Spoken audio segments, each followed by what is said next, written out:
আমরা রাস উপলক্ষে রায়হাটায় বেরিয়ে পড়েছি। তো দেখছি প্যান্ডেল কেমন তৈরি হয়েছে।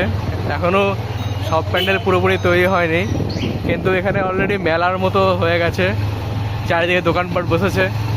তো কিছু বললে বল। খুব ভালো লাগছে, রাত্রেবেলা আমরা এসেছি আর খুব জমজমাট অবস্থা এখানে। হালকা ঠান্ডা পড়েছে, ফাস্টফুডের দোকান হয়েছে অনেক এখানে, জিলাপির দোকান, আরও নানান রকমের দোকান সব খুলে ফেলেছে এখানে লোকজন। এই যে একটা প্যান্ডেল, রাসে ভালো আয়োজন, এই একটা প্যান্ডেল হচ্ছে নির্মীয়মান, আর সামনে আরো বড় বড় দুখানা প্যান্ডেল আছে। আর কদিন পরে এলে ভালো দেখা যেত, তাই না? হ্যাঁ, তো আপনারাও আসুন, দায়াহাটে ঘুরে যান।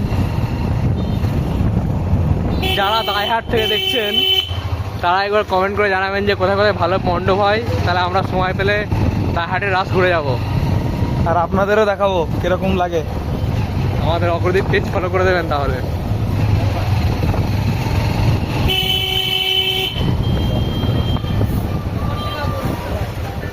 মানুষের অনেক থেকে- জায়গায় লাইটিং করা রয়েছে। মানুষের থেকে টোটো বেশি এখানে, প্রচুর গ্যাঞ্জাম। পুরো দায়হাট উপলক্ষে রাস, দায়হাট উপলক্ষে না, রাস উপলক্ষে পুরো দায়হাট শহর সেজে উঠেছে একদম, পুরো লাইটিং ফাইটিং দিয়ে একদম সুন্দর লাগছে। ছাতা এই যে পুরো সুন্দর লাইটিং ব্যবস্থা করা হয়েছে। হচ্ছে বাজারের ভেতরে।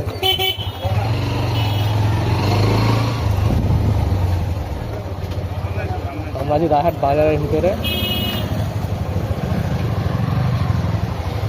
দাদু এখানে এখানে মোটামুটি সবসময় দেখি ভিড় থাকে, বাজার, খুব জমজমাট।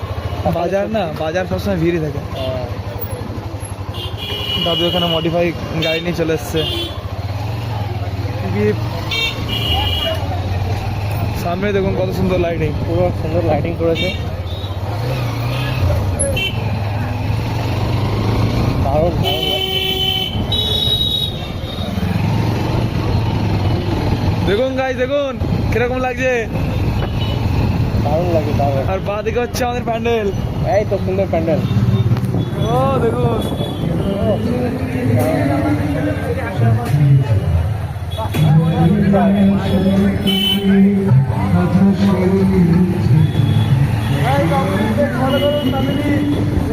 দেখতে চাইলে অগ্রদীপ পেজ ফলো করুন গাইস, এরকম কন্টেন্ট দেখতে চাইলে।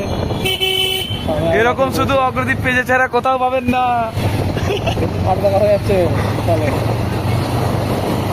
লাইটিং করেছে। মানুষজন ভাটি পছন্দ করে অনেক, যত বকবে তত লোকে আগ্রহ নিয়ে দেখবে। এই আমার মুখের সামনে ক্যামেরা ধাক্কা।